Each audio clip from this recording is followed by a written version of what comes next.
ევროსაბჭოს საპარლამენტო ასამბლეის მონიტორინგის კომიტეტის თავმჯდომარემ საქართველოში ვიზიტი დაასრულა დიკ მარტი პარლამენტში უმრავლესობის წარმომადგენლებს შეხვდა ერთდღიანი სამუშაო ვიზიტის ფარგლებში მარტი რეინტეგრაციის საკითხებში სახელმწიფო მინისტრს და უშიშროების საბჭოს თავმჯდომარესაც ესაუბრა დელეგაცია თბილისს დღესვე დატოვებს.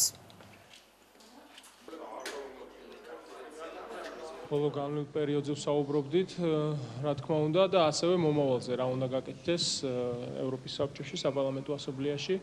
ომის ფაილთან დაკავშირებით თქვენ იცით, რომ რუსებს ჰქონდათ მცდელობა ჯერ კიდევ რამდენიმე თვის წინ, რომ საერთოდ ჩაეფარცხათ ეს საკითხი, რომ დღის წესრიგში საერთოდ აღარ დამდგარიყო რუსეთ-საქართველოს ომის თემა, მაგრამ ეს არ გამოუვიდათ, ბუნებრივია, იმიტომ რომ ჩვენ მონიტორინგის კომიტეტში პრაქტიკულად გავაცოცხლეთ ეს თემა და ბატონი მარტი, რომელიც არის მონიტორინგის კომიტეტის თავმჯდომარე, ეხლა უკვე პირადად კურირებს ამ საკითხს, თვითონ არის ჩართული საშუამავლო საქმიანობაში. საუბარი იყო 17 იანვარს ის რომ მთელი დღის განმავლობაში, ესე იგი დილიდან საღამომდე დაეთმობა მონიტორინგის კომიტეტის სხდომა ამ მოსმენებს კონფერენციას, რომელიც ჩატარდება საფრანგეთის პარლამენტში და ამ მოსმენების, ესე ვთქვათ, მოდალობები განვიხილეთ.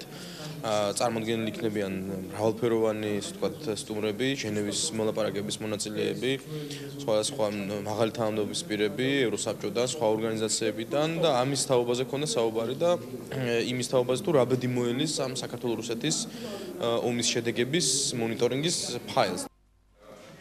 ოკუპირებულ ტერიტორიებზე დევნილების დაბრუნების შესაძლებლობა უსაფრთხოებისა და 2008 წლის რუსეთ-საქართველოს ომის შემდეგ ევროსაბჭოს მიერ მიღებული რეზოლუციების შესრულების საკითხები კი დიკ მარტისა და ეკა ტყეშილაშვილის შეხვედრის მთავარი თემები იყო. ევროსაბჭოს საპარლამენტო ასამბლეის მონიტორინგის კომიტეტის თავმჯდომარემ ოფიციალური ვიზიტი რეინტეგრაციის სამინისტროდან დაიწყო დიკ მარტმა სამინისტროს და სხვა დანარჩენი შეხვედრაც უკომენტაროდ დატოვა.